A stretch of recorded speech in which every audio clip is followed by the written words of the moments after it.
self-care sometimes in our field comes in the form of feeling confident at your job. And sometimes that's what self-care is. Like, we talk about other forms of self-care, like, making sure you're taking walks and making sure you're ending work on time and all this stuff. But on the job self-care feels like confidence, like feels like, oh, I'm doing a great job and I'm loving this. And so, throughout your years of supervising and coaching CFs, what have you found to be some of the distinguishing factors between the SLPs who are treading water and the SLPs who are confidently swimming through the year and having that piece of self-care through confidence? The CF SLPs or seasoned SLPs? Because I think those are a little different responses. Yeah. Well, I mean, maybe even both, because I think both groups struggle in different ways, but both are our listeners. So for the CFs, I think if you feel confident as a CF, you might want to do a little, what do you call that? Like a vision quest? Because that is the last thing you should feel. You should actually come out and feel like Sarah, like, oh crap, they gave out a magic wand and I missed it that day. Yeah. And I would say that's probably the norm. And that's actually how you should expect to feel, because you learn a lot of theory, you learn a lot of research, but you get those minimum clinical hours, but you're not equipped to just walk in and be like, woohoo, I'm here.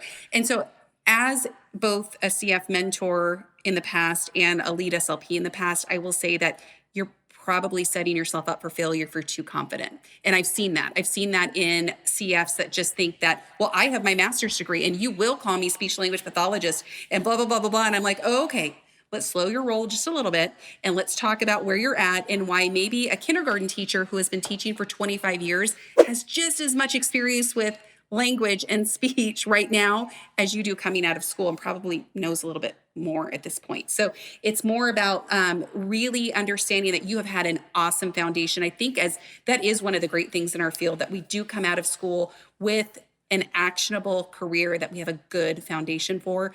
But just understanding that you are at the start of that career and you are going to have, like you had mentioned, that one colleague of yours or who had called in that had been in SLP for how many years? 17 years? Yeah. And had seen a kid that presented in a certain way for the very first time. And I would say that is the expectation, is that you'll do your best, you'll use what you've learned, and don't be afraid to ask for help. And don't be afraid that somebody's going to think you're a fraud because you need help. So if you need the help from your district, get the help from your district. If you need the help because you have a kid that walked in with apraxia and you didn't really have that much training, you had one course or maybe even one class on that, there are tons of available professional learning tools out there now that you can follow people on social media that are experts. You can take courses on demand. I mean, there's just so much knowledge that's ready. So if you come into it too confident, thinking you know it all, that would be, I would think, more of your unsuccessful year versus your successful year. The other big thing I think is placement for CFs, because as we were talking about here, I had a CF, my last CF that I mentored, she had a fabulous year because she not only had me as a mentor, and I don't mean it like that. Oh my God. No. I don't mean that. No, I'm going to finish my sentence. Okay. She had me as a mentor, but she additionally had somebody on site every day that she was there. So she had me coming in, and I don't mean because it's me, I'm fabulous, you weirdo.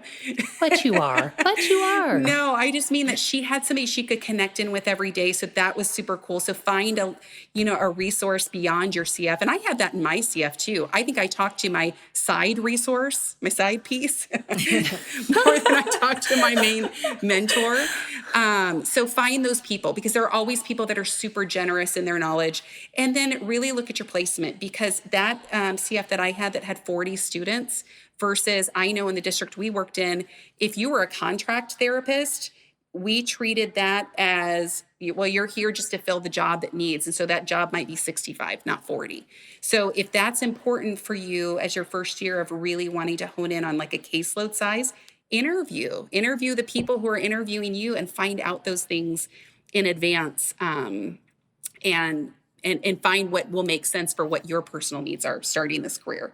But seasoned SLPs, I think there are some other things to consider for success. I think probably what I would say as far as the SLPs that feel like they're actually thriving, not surviving, that they're actually feeling more confident, I think are the SLPs who are willing to admit what they don't know, who are willing to ask questions, who are willing to, put themselves out there and say, I need help, that are advocating for themselves, that, have, are constantly going out there and being resourceful. They're seeking information regularly.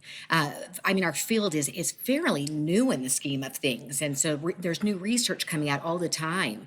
And so those SLPs that are actively seeking that information, I think are going to have that feeling of more confidence. And then I think the other thing is you've got to have systems. You have to have systems in place that allow you to get the information that you need, and that things are organized in a way where you can find it.